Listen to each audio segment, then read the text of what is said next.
peas are really delicious, aren't they, Em? They certainly are. You can't beat them picked fresh from the garden. Oh. But there are really two sorts of peas, aren't there? There's those that you can sow sort of later in the year, which are a bit hardier, and those that you can sow earlier. These are the ones, are for autumn sowing ones, that are much hardier, and they're a much smoother pea.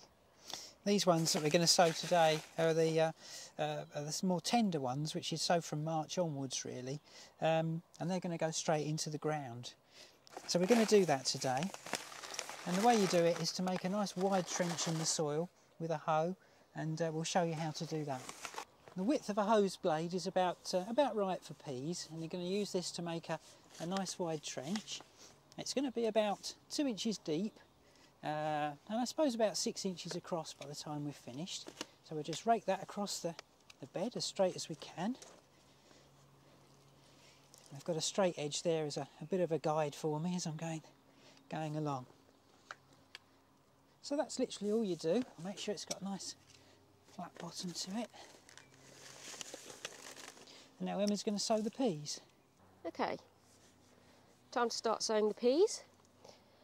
And you sow these in a zigzag down the row, so you get sort of double row, and about 3 or 4 inches apart. And actually I like to put an extra couple along, just in case 1 or 2 fail and don't germinate. In this case the mice don't come along and take them. And that's all there is to it. And the next stage is literally just covering them over. Just use your hand, or if you've got a really long row, you can use a hoe and just reach over. The seeds need to be about 2 inches deep, 5 centimetres, and you just cover them over lightly like that, and then we'll give them a water. And then we're going to start a new row. It's going to be about 18 inches from the first one, 45 centimetres, and that leaves enough room between the 2 rows to put some supports in, which can either be some netting, pea and bean netting, or some pea sticks. So these peas are climbers, so they do need support straight away, otherwise they just flop over and start to grow along the ground. The alternative to sowing peas straight into the soil is to sow them into deep containers like this.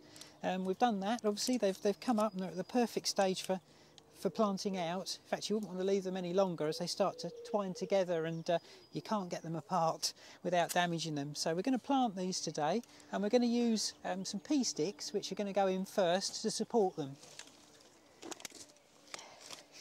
Now these are just prunings off of an old birch tree we've got in another part of the garden, but they're ideal for supporting the peas.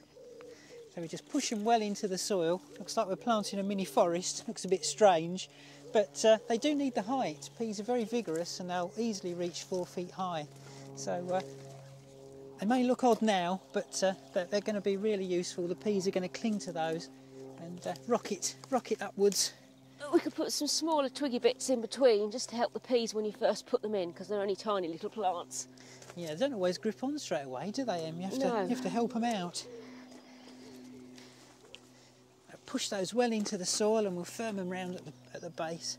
It's best to put these in first before you plant the peas, because you could damage the roots of the peas when you're inserting the sticks.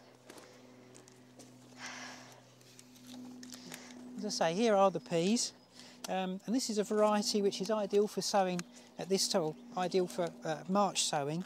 This is one called Jaguar, which is quite a new variety, and we're told that it's going to produce us lots and lots of pods, so we're quite excited about these.